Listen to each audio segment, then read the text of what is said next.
When I got on the train, the conductor suddenly leaned over and whispered, "Pretend you're feeling sick and get off the train, right now." I smiled. I thought it was a joke, but she grabbed my hand and begged, "Trust me, I'm begging you." Before we continue, please subscribe to the channel and let us know where you were listening in the comments. I carried the salad bowl through the doorway, and their whispering stopped, just like that. Hazel and Saul stood at the kitchen counter, frozen mid-conversation, wearing expressions I'd seen on students caught plagiarizing, guilty surprise masked quickly by false innocence. "Dinner's ready," I said, setting the bowl on the dining table. Hazel smiled too brightly. "Thanks, Dad. Smells wonderful." They followed me to the table, taking their usual seats. 3 days until our planned trip to Washington, and the air felt wrong, dense, like humidity before a thunderstorm. I passed the salad to Saul, watched him serve himself without meeting my eyes.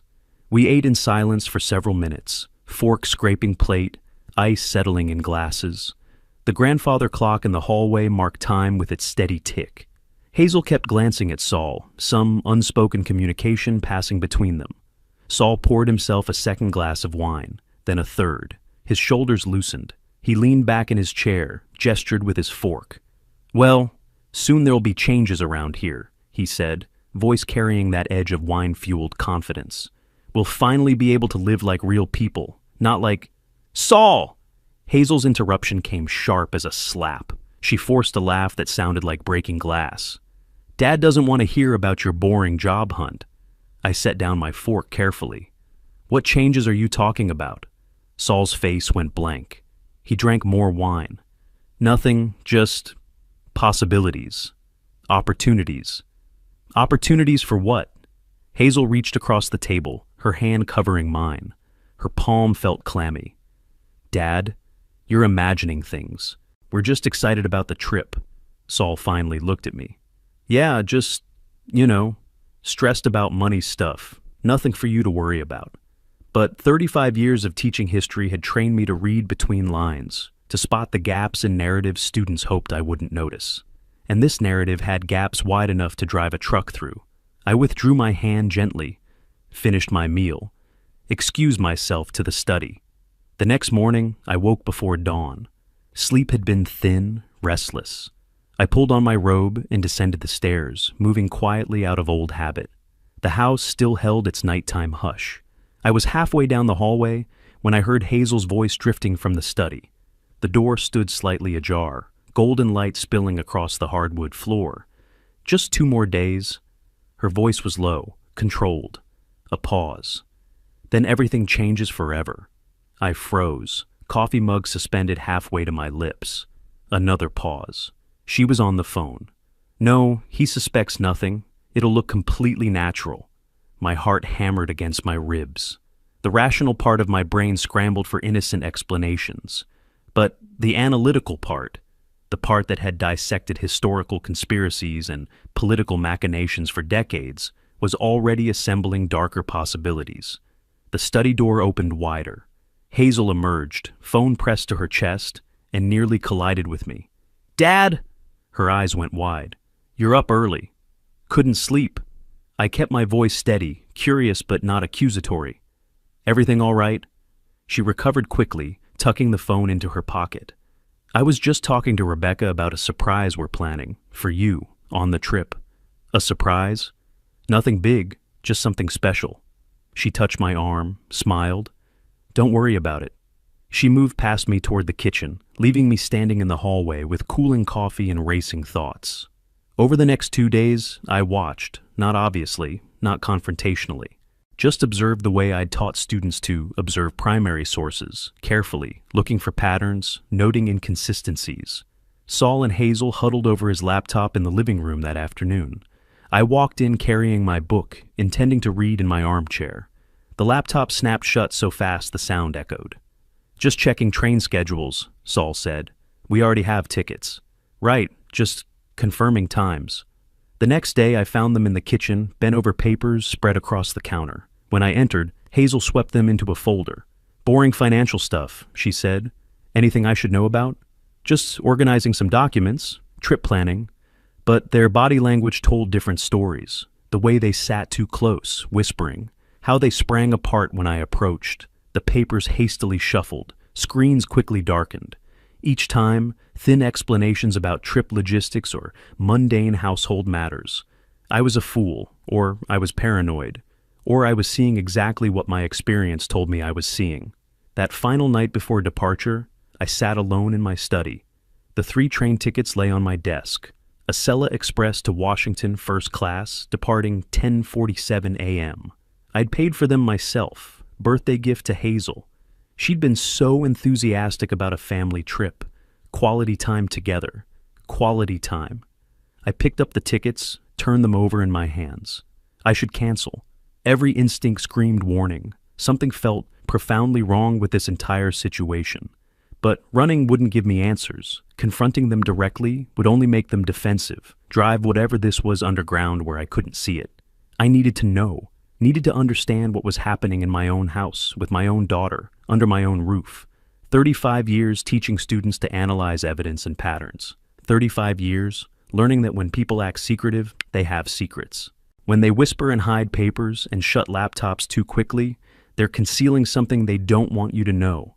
I placed the tickets back on the desk. Tomorrow, I'd go on this trip.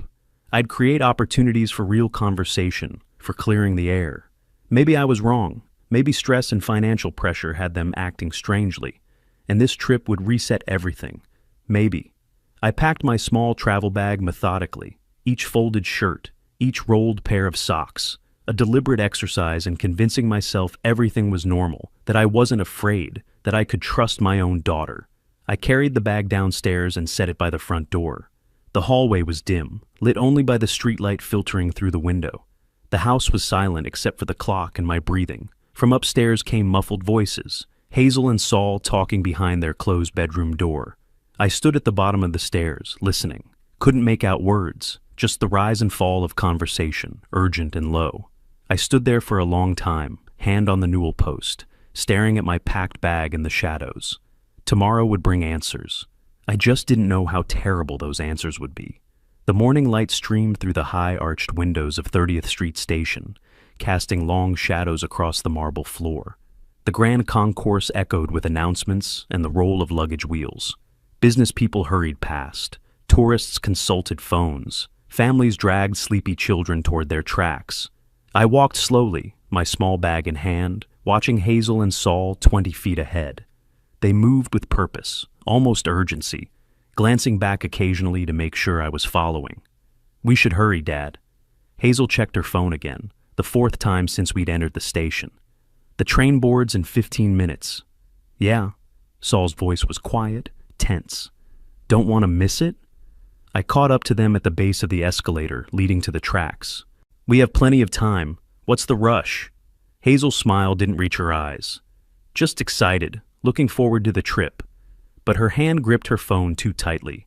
Saul's jaw was set in a way that suggested anything but vacation anticipation. That same dense feeling from dinner 3 nights ago pressed against my chest like a weight. We descended to the platform level. The Acela Express waited beside track 7, sleek and silver, humming with electric readiness. A handful of passengers were already boarding. Hazel and Saul climbed the steps first, tickets in hand, and disappeared into the train car. Through the windows, I watched them choose seats, settle in, place their bags in the overhead compartment. They moved with practiced coordination. I approached the steps, ticket ready. A conductor appeared in front of me. A woman in her 50s, wearing the standard uniform, her expression serious. She stepped close, closer than typical professional distance. "Sir," she said quietly, urgently, "pretend you're feeling ill and leave this train." I blinked. "Excuse me? I think you have me confused." Her hand gripped my arm. Her eyes were wide, frightened, not for herself, but for me. "Trust me, please." I heard them talking about an accident and inheritance. "Your life is in danger." Time seemed to slow. The station noise faded to a distant hum. My heart stopped, restarted, began hammering. I looked past her through the train door. Hazel and Saul sat together in facing seats, both staring at me. Not with concern, not with impatience, with something else entirely. Anticipation. Everything from the past 3 days crystallized in that instant. The overheard phone call, Everything changes forever. He suspects nothing. Completely natural. The whispered conversations, the nervous energy that wasn't excitement, but calculation. Saul's wine-loosened comment about changes in living like real people. My professor's mind, trained to assemble evidence into coherent narratives, completed the picture in seconds. They were planning to kill me, not hypothetically, not eventually, today. On this train, an accident that would look natural, yield an inheritance, solve their financial problems. My own daughter. The conductor, her name tag read Lillian, was watching me, waiting. Around us, passengers continued boarding. A voice over the intercom announced final call for the Acela Express to Washington.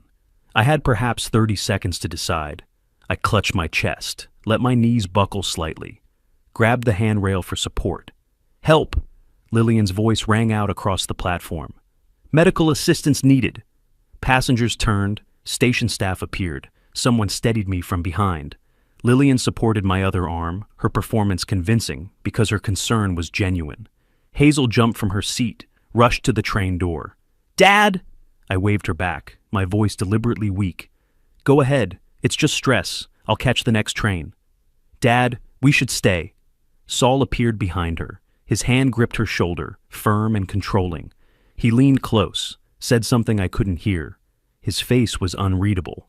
The conductor, a different one, a young man, called out, "Doors closing, all aboard." Hazel hesitated, torn between whatever script they'd planned and the unexpected deviation. Saul's hand tightened on her shoulder. He pulled her gently backward into the car. The doors slid shut. I stood on the platform, supported by Lillian and a station security officer. Through the window, I watched Saul guide Hazel back to their seats. She was talking rapidly, gesturing. He shook his head, said something brief. The train began to move, slowly at first, then gathering speed. The silver cars slid past, one after another. Windows full of passengers reading newspapers, checking phones, settling in for the journey south. The last car passed. The train curved away toward the tunnel, its sound fading, becoming nothing. The crowd dispersed. The security officer asked if I needed an ambulance.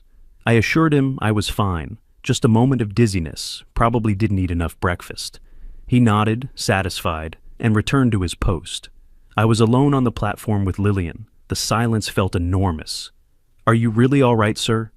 Her voice was soft now, sad. My voice came out hollow. "I need a minute. Thank you. You may have just saved my life." She nodded slowly. "I've worked this line 20 years. I know the difference between trip planning and conspiracy. I'm sorry. How did you hear them?" "They were in the waiting area upstairs, thought they were alone. I was checking schedules nearby. They were specific about what would happen. Too specific." She paused. "I almost didn't say anything, didn't want to believe what I was hearing. But I couldn't let you board, couldn't live with myself if—" She didn't finish, didn't need to. "Thank you," I said again. She squeezed my arm gently, then left me there, returning to her duties. I stood on the empty platform, my bag still in my hand. The distant rumble of the departed train faded into the ambient noise of the station above. Announcements, footsteps, the city's constant hum. My phone buzzed in my pocket, a text from Hazel. "Dad, are you okay? Call us." I stared at the screen. My hand was steady. Steadier than it should be after learning your daughter tried to murder you. The shock was wearing off. Beneath it, something colder was crystallizing, something analytical, strategic. They thought I was vulnerable, easy to eliminate. They thought I suspected nothing. They'd miscalculated. I pocketed the phone without responding and walked toward the escalator. My legs felt solid beneath me. My mind was already working, sorting through options, planning steps. First, get home without them knowing I know. Act confused, concerned, apologetic for ruining the trip. Maintain the facade. Second, find proof. Document everything. They'd been careless these past few days, confident in their deception. That carelessness would continue. Third, decide what comes next. The victim phase was over before it truly began. The strategist phase had begun. The taxi wound through Philadelphia streets, past brownstones and corner markets, morning traffic building. I sat in the back seat watching the city pass, my phone buzzing intermittently in my pocket. Hazel's texts. I didn't look. 20 minutes from 30th Street Station to Chestnut Hill. The driver pulled up to my house. Empty driveway, quiet street. I paid him, climbed out, stood on the sidewalk for a moment, looking at the place I'd lived for 30 years. My daughter wanted me dead. I unlocked the front door, stepped inside. The silence was complete. They were somewhere south of Baltimore by now, speeding toward Washington, believing they'd failed but could try again. I set my bag down in the entryway, took a careful breath. The shock was fading. Something sharper was taking its place. Clarity. I went to my study, closed the door, sat at my desk, pulled out a notebook, the leather-bound one I used for research projects, opened to a blank page, forced myself to think like the historian I'd trained to be for 4 decades. Evidence, patterns, timeline. I began writing. 6 months ago, Hazel started mentioning money troubles frequently. 4 months ago, Saul began asking pointed questions about my will, my assets, my plans for the estate. 3 months ago, they suggested moving in temporarily to save on rent. 2 months ago, Saul brought home bank documents that needed signing, routine account updates, he said. I stopped writing. Bank documents. The file cabinet key was in my desk drawer. I retrieved it, crossed to the cabinet against the wall, unlocked it, found the folder labeled Insurance. There it was. Life insurance policy dated 5 weeks ago. Coverage amount, $500,000. Beneficiaries, Hazel Spencer and Saul Gardner. My signature at the bottom looked genuine because it was genuine. The bank documents. I'd signed without reading carefully, trusting my son-in-law. My hands didn't shake as I photographed every page with my phone. Clinical documentation. That's what this was now. I returned to my desk, picked up my phone, dialed the insurance company number printed on the policy. Guardian Life Insurance. How may I help you? Yes, hello? I kept my voice friendly, slightly confused. Just an elderly man seeking clarification.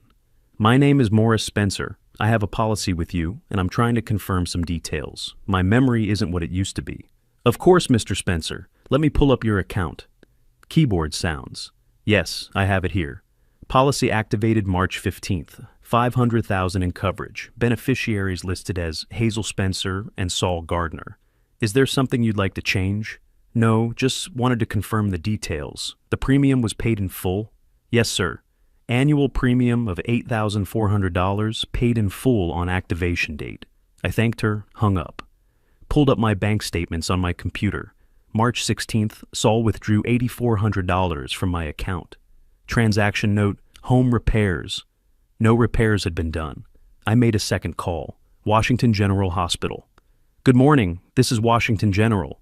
Hello, I'm trying to locate my daughter. She was supposed to visit today. Hazel Gardner. I'm concerned because she's not answering her phone. Let me check our visitor logs. A pause. Yes, a Hazel Gardner did inquire at the information desk about 2 hours ago, asking about a patient named Morris Spencer. My breath caught. What did you tell her? We informed her no one by that name was admitted. She seemed relieved, actually. Then she left with a man who was with her. That's my daughter. She worries too much. Thank you for checking. I ended the call, set the phone down carefully on the desk. They'd gone to Washington expecting to identify my body. When they learned I wasn't there, they'd abandoned the trip, relieved the plan had failed, but already recalculating. I heard the front door open, voices in the entryway. They were back. I rose, arranged my face into something resembling pleasant surprise, and walked out of the study. Hazel dropped her bag when she saw me, rushed forward. Dad! I embraced her, felt her arms tight around me. For a moment, just a moment, I almost believed the concern was real. Then I looked over her shoulder at Saul, who stood watching with an expression I couldn't quite read. You're back, I smiled, patted Hazel's shoulder. I'm so sorry I ruined the trip. We were so worried. Her voice sounded genuine. Perhaps some part of her still was my daughter, buried under desperation and greed. Are you sure you're okay? The doctor said it was just stress. I released her, shook Saul's hand. His grip was firm, brief. We can try again next week. I promise I won't collapse this time. No rush. Saul's voice was carefully neutral. Your health comes first.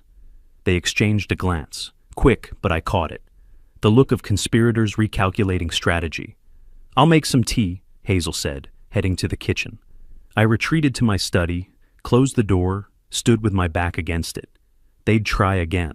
Different method, same ending. The afternoon dragged past. Dinner was quiet, civil. I excused myself early, claimed fatigue, climbed the stairs to my bedroom, changed into pajamas, lay on top of the covers, fully alert. Below, I heard their voices, low, urgent. Couldn't make out words through the floor, but I didn't need to.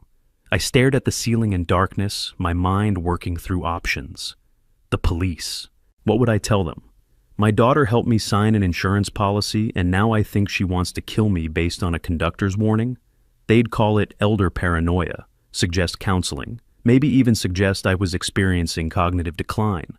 I needed proof, real, undeniable, documented proof. And then I needed something more than police involvement. I needed justice, my own kind. The voices downstairs finally went silent. I heard footsteps on the stairs, their bedroom door closing. The house settled into quiet. I rose, moved to my window, looked out at the dark street. A streetlight cast yellow across wet pavement. My reflection stared back from the glass. A 64-year-old man who'd just discovered his own daughter wanted him dead.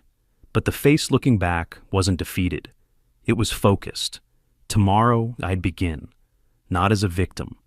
As an investigator. The transformation from hunted to hunter started now. Morning light filtered through the kitchen window. I sat at the breakfast table with Hazel and Saul, eating toast, reading the newspaper. The picture of normalcy. Inside, my mind ran through a checklist. Audio recordings, written evidence, witnesses, concrete, undeniable documentation. History is written by those who document it best. Time to become a documentarian of my own near murder. That afternoon, while Hazel was at her office job and Saul was out meeting investors, translation, drinking at a bar, I drove to an electronics store on Walnut Street. The clerk was young, helpful. Looking for anything specific? Voice-activated recorder for lectures. I smiled like a confused elderly man. Simple to operate. My hands aren't what they used to be. He showed me 3 models. I chose the middle option. Small enough to hide, simple enough to use, good battery life, paid cash, no paper trail. Back home, I studied the living room. Hazel and Saul spent most evenings on the couch facing the fireplace.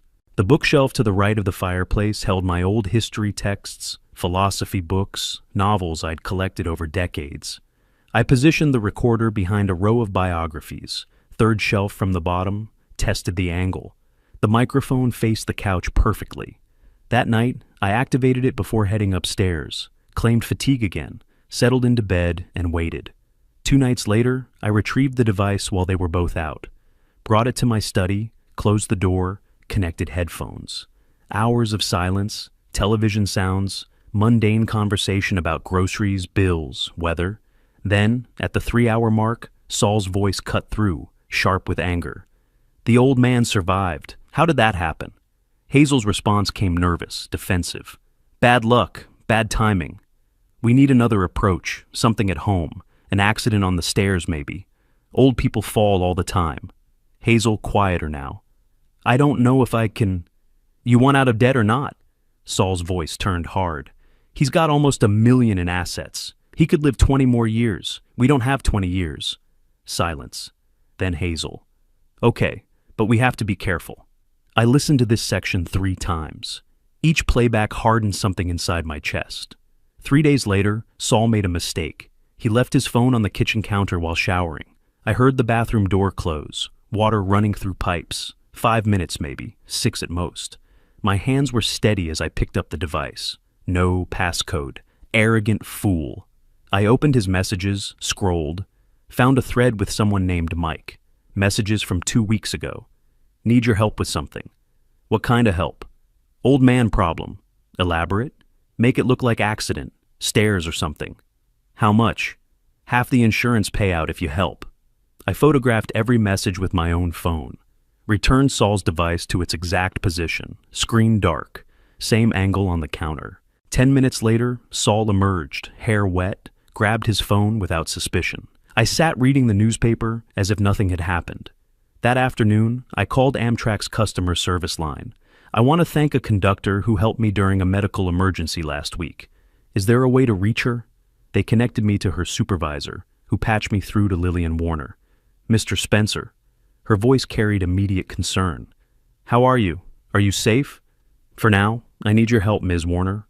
Would you be willing to write down what you overheard that day? Everything you remember, for my records, for my protection. I'll do better than that. Her tone turned firm. I'll get it notarized. What they said made me sick. I'll mail it to you this week. My throat tightened with gratitude.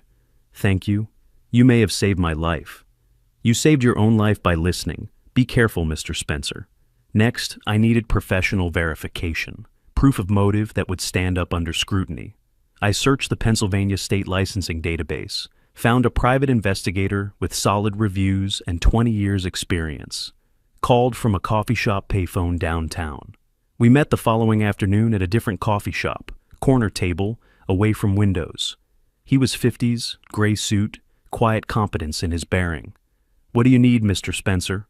Financial background check, 2 people. I slid an envelope across the table, $800 cash. Credit reports, business loans, debt obligations, everything legal to access. He counted the bills, nodded. 1 week. 7 days later, a manila envelope arrived by courier. I signed for it, brought it to my study, locked the door. The report was thorough. Hazel, $67,000 in credit card debt across 6 cards. Saul, $95,000 in failed business loans, 3 different lenders, 2 collection agencies actively pursuing payment. Combined debt, $162,000. I read the entire report twice, making notes in my research notebook. Motive, undeniable, means they'd tried once, were planning to try again. Opportunity, I lived with them. They had access to me daily. 2 weeks after the train station incident, I sat in my study surrounded by evidence spread across my desk like artifacts in an archive. The audio recording of their conversation about stairs and accidents. Photographs of Saul's text messages about hiring Mike. Lillian's notarized statement, 3 pages, detailed and damning. The private investigator's financial report. The insurance policy with my genuine but deceived signature. It was enough. But enough for what? Police? I could press charges for conspiracy, but text messages could be explained away. Saul's lawyer would claim they were jokes, dark humor between friends. The recording might be inadmissible, obtained without consent. Even if charges stuck, what then? A trial dragging through years. Hazel and Saul declaring bankruptcy. Maybe some probation? No. I'd spent 35 years teaching students that justice and law aren't always the same thing. That sometimes the righteous outcome requires unconventional means. Sometimes you have to build your own justice.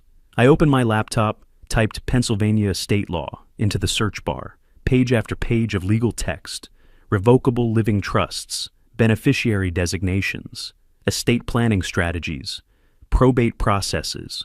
I took notes in my precise handwriting, filling pages with possibilities. Outside my study door, the house was dark. Upstairs, Hazel and Saul slept, believing their plan was still intact, believing they were safe. They had no idea the trap was already being built around them. I bookmarked a webpage, Estate Planning Attorneys, Philadelphia. Tomorrow, I'd make a call. The victim phase was over. The evidence collection phase was complete. The revenge phase was about to begin. Mid-April light streamed through tall windows overlooking Market Street. I sat in a leather chair across from Nelson Croft's desk, a manila folder in my lap. 3 days of research had led me here. Reviews, credentials, case histories. 20 years specializing in estate law. Exactly what I needed. I set the folder on the polished wood between us. Thank you for seeing me on short notice, Mr. Croft. He nodded, professional composure in place. You mentioned this was urgent. What can I help you with? I opened the folder, began laying out evidence piece by piece. The insurance policy first. $500,000. Beneficiaries I never intended. Then Lillian's notarized statement. 3 pages detailing what she had overheard. The photographed text messages next, each screenshot clear and damning. The private investigator's financial report, showing debt like an anchor around their necks. Finally, I pulled out my phone, connected it to the small speaker I'd brought. This recording was made in my living room 2 weeks ago. I pressed play. Saul's voice filled the office, angry and clear. The old man survived. How did that happen? Nelson's professional mask slipped slightly. Hazel's nervous response. Bad luck, bad timing. Then Saul again, cold as winter. We need another approach, something at home. An accident on the stairs, maybe. Old people fall all the time. I stopped the recording. The silence felt heavy. Nelson leaned back in his chair, processing. When he spoke, his voice was careful. Mr. Spencer, this is attempted murder conspiracy. We could take this to police right now. And what would they do? I kept my tone measured. Recordings obtained without consent might be inadmissible. Text messages could be explained as dark jokes between friends. Even with Lillian's statement, it's circumstantial. A good defense attorney would shred it. He nodded slowly. He knew I was right. So what do you want? My answer came immediately. I want to protect my assets legally, make it impossible for them to benefit from my death. Can you do that? Nelson studied me for a long moment. Then he pulled his keyboard closer. Yes, I can do that. He explained the strategy. A revocable living trust. I would transfer all assets, house, investments, bank accounts, into the trust's name. I'd remain trustee with full control during my lifetime. But upon death, assets wouldn't pass through probate to legal heirs. They'd go directly to beneficiaries I designated. An educational foundation, Nelson suggested. Legitimate, clean, legally unassailable. And my daughter gets nothing unless you specifically name her as beneficiary. He met my eyes. Which you won't. How long? 2 weeks to draft documents, get everything filed and recorded. They won't know until it's done. Trust documents are confidential. Perfect. The next 2 weeks passed in careful, deliberate steps. I met Nelson 3 more times, reviewing documents, signing papers, my initials and margins, everything witnessed and notarized. I visited my bank, moved accounts into the trust's name. The county recorder's office filed the deed transferring my house. All done quietly, professionally, without drama. At home, I maintained perfect normalcy. Set the dinner table each evening, asked Hazel about work, listened to Saul's vague mentions of business prospects, showed no hint that I was systematically removing everything they were trying to steal. 2 weeks after that first meeting, Nelson called. It's complete, filed, legally binding. That evening, I waited until we were halfway through dinner. Then, casually, as if mentioning the weather, "Oh, I meant to mention, I transferred the house into a trust last week. Tax optimization, mostly." Saul's fork stopped halfway to his mouth. "What does that mean exactly?" His voice was carefully controlled. I took a sip of water, smiled mildly. "Estate planning? The house is now held in trust. When I die, it passes directly to the designated beneficiary, not through probate. Banks can't touch it for heir debts. Creditors can't claim it." "Who's the beneficiary?" Hazel's voice had gone tight. "An educational foundation. I'm setting it up next week." The silence stretched. Saul set his fork down slowly. Hazel stared at her plate. I finished my meal, excused myself. "I'm tired. Think I'll turn in early." I climbed the stairs to my room, closed the door, but didn't undress. Instead, I sat in the darkness, door cracked slightly, listening. 20 minutes. That's how long it took. Saul's voice erupted first, loud enough to carry. "What happened? How did he know?" Hazel's response came panicked. "I don't know. Someone must have warned him. The insurance payout is useless if we can't get the house assets. That's where the real money is. He just cut us out completely." Their voices continued, accusations flying, recriminations, desperate recalculations of ruined plans. I sat in my dark room and allowed myself a thin smile, first blood drawn. They were wounded now, confused, scrambling. The hunter had become the hunted. I pulled out my phone, texted Nelson. "Need to discuss next steps. Available tomorrow?" His response came within minutes. 10 a.m., my office. I set the phone down, finally allowed myself to breathe deeply. The game had truly begun now. 3 days after the dinner revelation, the house had become a cold battlefield. Hazel and Saul spoke to me in clipped, formal tones. No more pretense of warmth. I moved through my own home like a man in enemy territory, which, I reflected grimly, I was. Early May morning, I came downstairs for coffee. Noticed the staircase was wet, water glistening on wooden steps, no bucket visible, no mop. Saul emerged from the kitchen, saw me looking. "Oh, I mopped earlier. Must have used too much water." Our eyes met. I nodded slowly, gripped the banister firmly, descended carefully. First attempt. Obvious, desperate.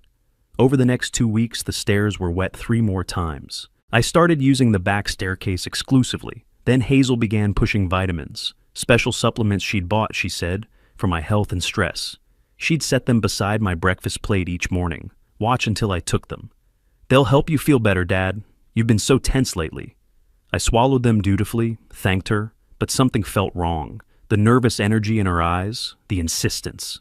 When she wasn't looking, I palmed them. Collected a week's worth in a plastic bag hidden in my desk drawer. I found a private medical laboratory across town, paid $200 cash, left a phone number, no name. 5 days later, the results came back. Zolpidem, prescription sleep medication, 50 milligrams per pill, triple the normal dose. Enough to cause dangerous sedation, confusion, falls. My own daughter was drugging me. I drove to Nelson's office, brought the lab report and the bag of doctored vitamins. He examined the documentation, his face hardening. "This is attempted poisoning, assault. We contact police now." Still circumstantial. I kept my voice steady. "She'll claim she bought them thinking they were legitimate supplements, didn't know they were tainted. The investigation would take months. Meanwhile, I'm living with people actively trying to kill me." I leaned forward. "I want them out of my house. Now. Is there a legal way?" Nelson considered this. "They've been living with you 3 years without a lease?" "Informal arrangement. Temporary, they said." He pulled up Pennsylvania tenant law on his computer, scrolled through statutes. "No written lease means they're tenants at will. You can terminate the arrangement with 30 days written notice. After that, if they refuse to leave, you petition for eviction through the sheriff." "How fast can you draft the notice?" "This afternoon." 2 hours later, I sat in Nelson's office reviewing the document. 30-day notice to vacate premises. Simple language, legal, official. No accusations required. Pennsylvania law allowed termination of at-will tenancy without stating cause. I signed. Nelson made copies, prepared them for formal service. "You need to hand these to them directly," he instructed. "Make sure it's documented." They should hear this from me. I returned home that afternoon. Hazel and Saul were in the living room, watching television. My heart hammered, but my hands were steady. "I need to give you both something." I handed each of them an envelope. Hazel opened hers first. I watched comprehension dawn, confusion, then shock. "Dad, what is this?" My voice was firm. "Notice to vacate. You have 30 days to find other housing. On day 31, if you're still here, the sheriff will remove you." Hazel's shock turned to tears. "We're your family. You can't do this. We have nowhere to go." She reached for me. I stepped back. "Family doesn't poison family." I pulled out the lab report, threw it on the coffee table. "I had your vitamins tested. 50 milligrams of sleep medication per pill, enough to make me fall, to have an accident, just like Saul wanted." Saul's face went white, then red. "That's ridiculous. You're paranoid." I threw down the printed text messages. "Plan B, make it look like a fall. Your words to Mike. Don't insult me by lying." Absolute silence. Hazel stared at the evidence. Saul's jaw worked, but no words came. 30 days, I said. Pack your things. If you're here on day 31, you'll be arrested for trespassing. I turned, walked to my study, locked the door behind me. Through the wood, I heard Hazel's crying intensify. Saul's voice rose, furious and indistinct. I sat at my desk, hands finally shaking now that the confrontation was over. I'd crossed a line, made my move public. They knew I had evidence now, knew I'd protected my assets, knew they'd lost. But cornered animals are most dangerous. I pulled out my phone, texted Nelson. It's done. They know. Next steps? His response came quickly.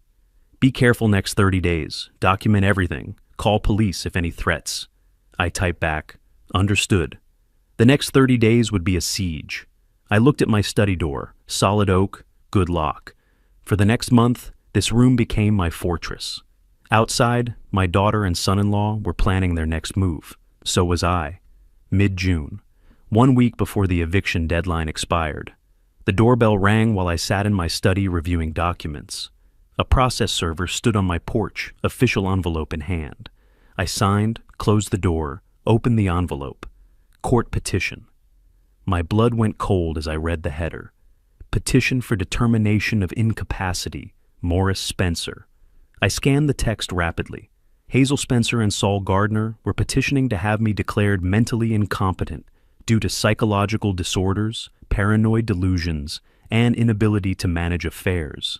If successful, they'd become my legal guardians, control over my assets, control over my life.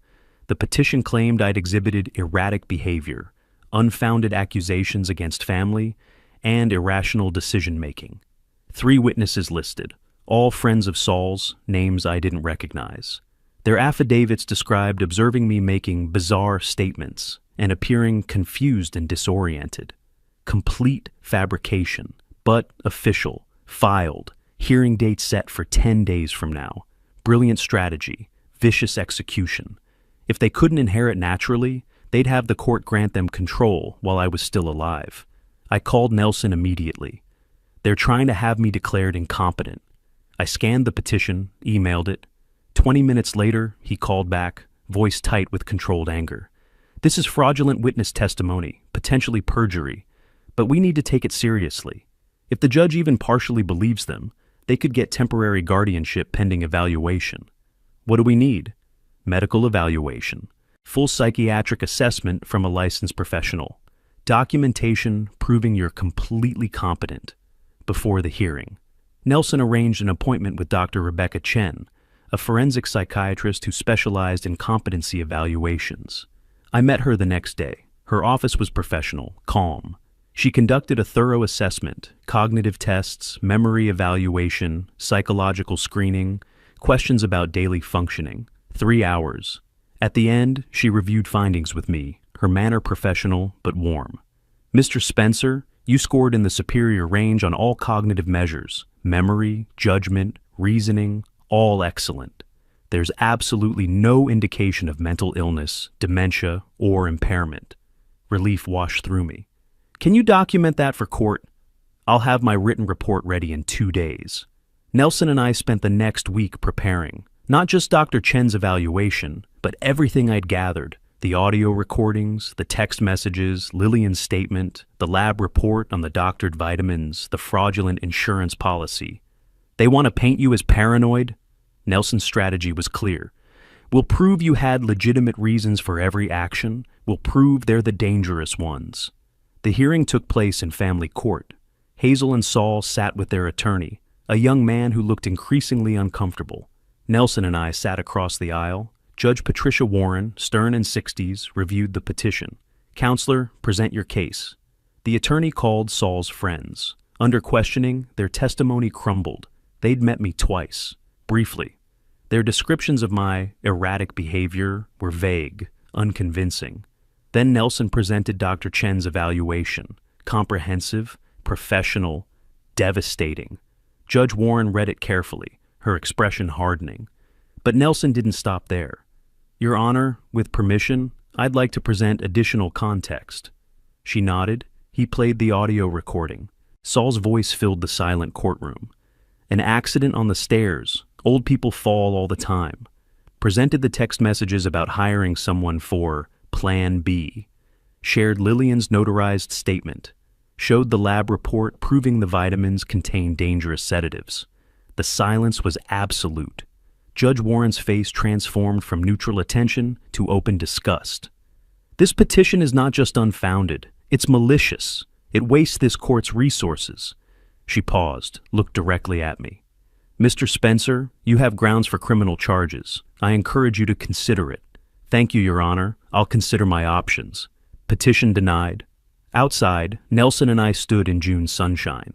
Hazel and Saul emerged minutes later, their attorney already gone.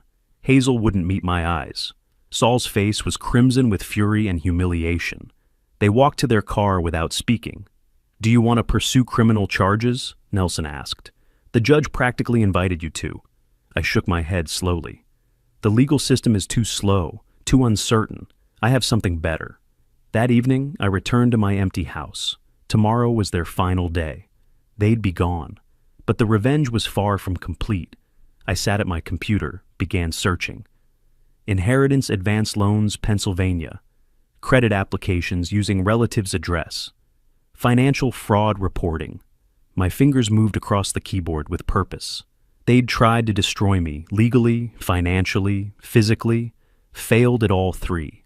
Now I'd show them what real destruction looked like.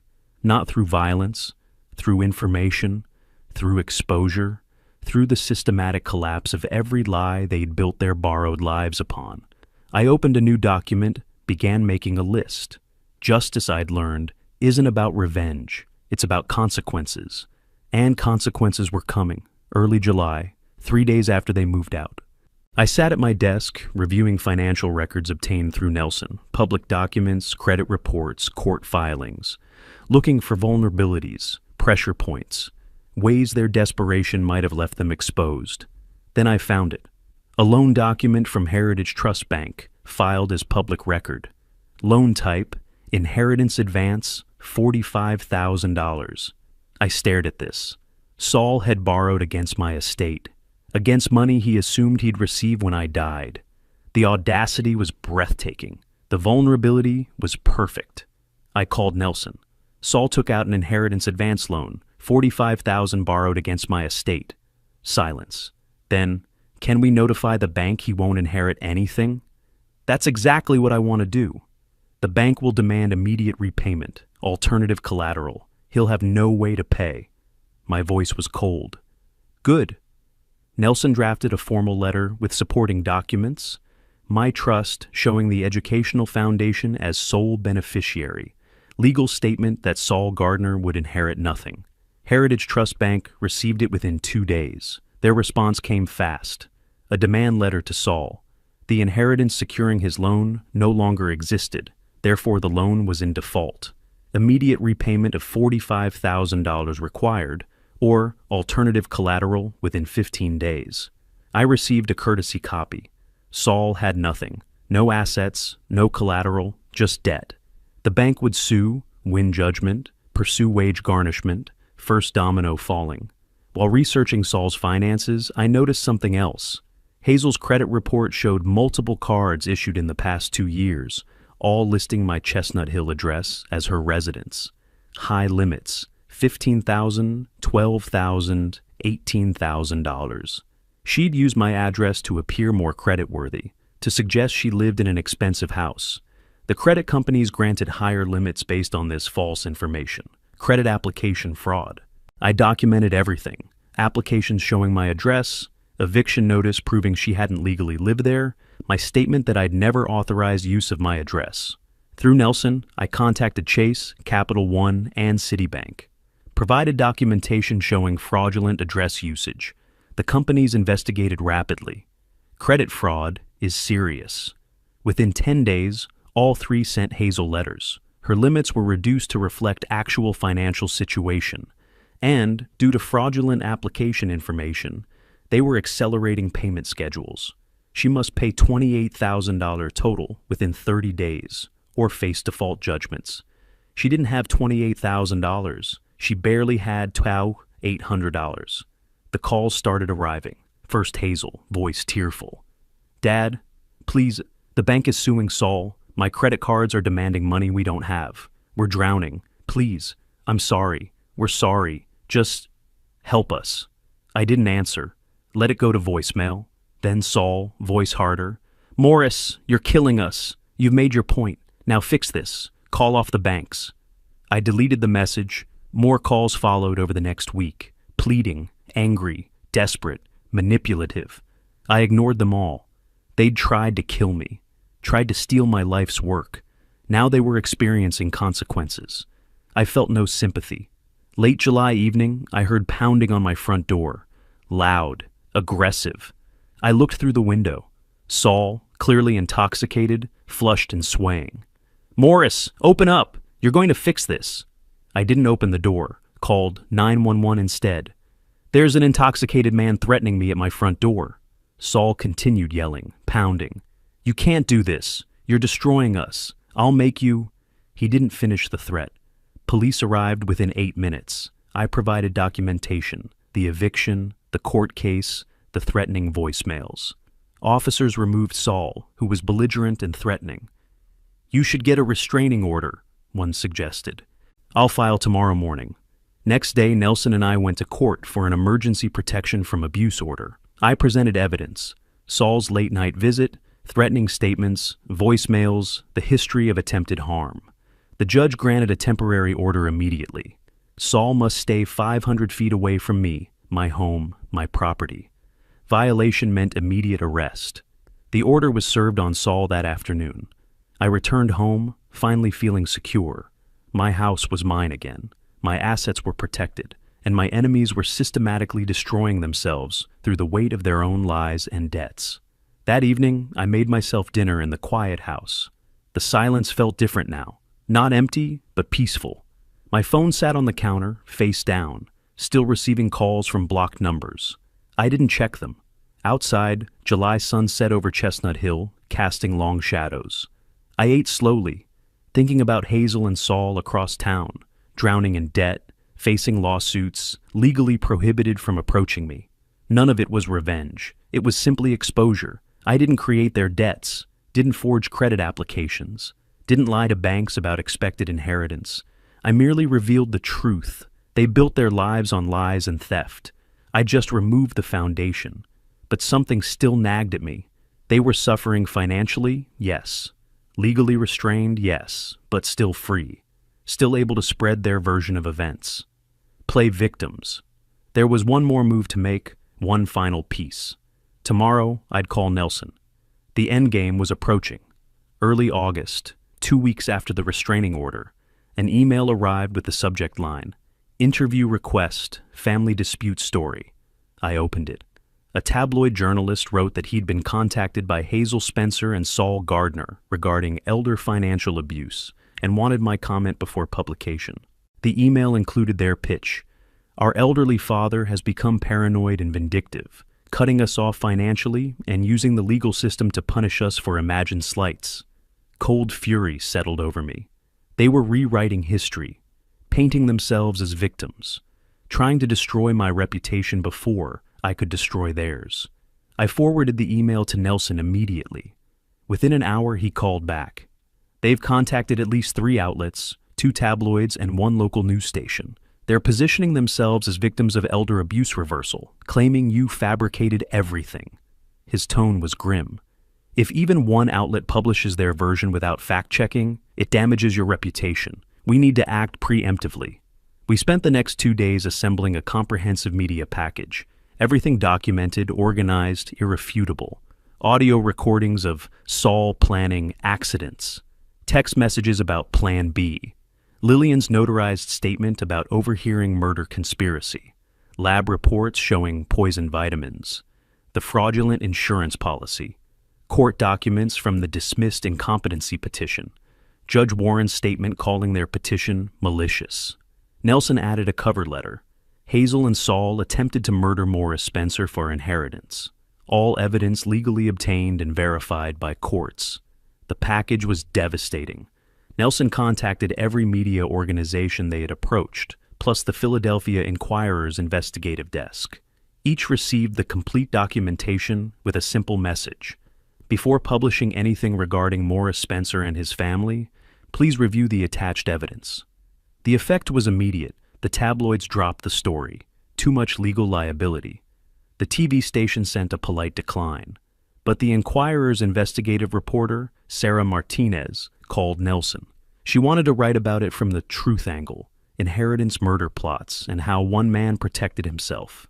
3 weeks later, the Philadelphia Inquirer published "When Inheritance Becomes Motive, a Philadelphia Story." No names were used, but details were specific enough that anyone in our social circles would recognize them. The article described the planned train accident, the poison vitamins, the fraudulent insurance policy, the attempted incompetency petition, factual, well-sourced, devastating. The reporter interviewed Lillian, quoted court documents, presented evidence chronologically. The article ended, "The would-be victim chose legal protection over criminal prosecution, systematically dismantling the conspiracy through estate planning and civil procedures. Sometimes justice operates outside courtrooms. I heard through acquaintances that Hazel and Saul's reputations were ruined. Friends who'd believed their difficult father's story now knew the truth.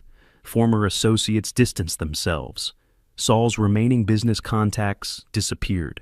Hazel's social circle evaporated. They were pariahs, destroyed not by me directly, but by exposure of their own actions. I felt no satisfaction, no joy, just a sense of completion. The truth was now public record. No one would believe their victim narrative again. But I had one more step. Mid-August, I met with Nelson to officially modify my will. Pennsylvania law allows parents to disinherit children for documented cause. I provided that cause: attempted murder, fraud, elder abuse. The new will explicitly stated Hazel Spencer was excluded from inheritance due to documented attempts to cause testator's death for financial gain. Every asset, house, investments, pension, went to the newly established educational foundation. I named it the Margaret Spencer Memorial Scholarship Fund, after my late wife, for history students from low-income families. The will was signed, witnessed, filed, irrevocable. I drafted a letter to Hazel, not cruel, not gloating, just factual. You wanted my estate. You planned my death to get it. You failed. This is the consequence. You inherit nothing. The house, the investments, the pension, all goes to students who will actually value education and honest work. You have perhaps 30 years of working life ahead. Use it to earn your own money. Perhaps you'll learn to appreciate what honest effort means. I included a copy of the new will and one more document: an invoice for $12,000 in legal fees I'd incurred defending against their incompetency petition. Under Pennsylvania law, I had right to recover those costs. I wasn't demanding payment. They were bankrupt anyway. But I wanted her to see the full accounting of what her greed cost. I mailed it certified delivery. The next day, I stood at my mailbox watching the postal truck drive away with my final communication to Hazel. The August afternoon was warm, humid. Typical Philadelphia summer. I walked back to my house, noting the garden needed watering, the porch could use sweeping, mundane concerns of normal life resuming. Inside, my phone buzzed. Text from Nelson. Foundation paperwork ready. Can you come in tomorrow to make it official? I typed back, 10 a.m. works. I set the phone down, looked around my quiet house. The battle was essentially over. Hazel and Saul were bankrupt, unemployable in their fields, socially isolated, legally restrained from approaching me, and permanently disinherited. My assets were protected, my reputation cleared, my truth documented in public record. But one piece remained: building something positive from this wreckage. Tomorrow I'd establish the scholarship fund, not as revenge, not as victory, but as the actual purpose my wealth should serve: education, opportunity, the future. Late August, the day after I sent the letter, I sat in Nelson's conference room with foundation documents spread before me: articles of incorporation, tax-exempt status applications, scholarship criteria, board member designations. The Margaret Spencer Memorial Scholarship Fund was becoming real. Nelson explained the structure. Initial $50,000 establishes the fund. Annual contributions from your pension keep it growing. Upon your death, the entire estate transfers in. Students benefit forever. I signed each document carefully. Margaret taught history before illness took her. This would honor her memory properly. This is a better legacy than any inheritance could be, Nelson said. That's exactly the point. The foundation paperwork was filed with Pennsylvania's Department of State. Tax-exempt status granted within 2 weeks. I made the initial contribution from my investment accounts. Nelson helped recruit board members, 2 retired professors from Temple University, a nonprofit administrator, and himself as legal counsel. The fund was operational. First scholarships would be awarded next academic year. I felt something shift inside me. This wasn't about Hazel and Saul anymore. It was about what my life's work should actually accomplish. Legacy through education, not inheritance through blood. Through inevitable social connections, I heard what became of them. They'd filed for bankruptcy in mid-August.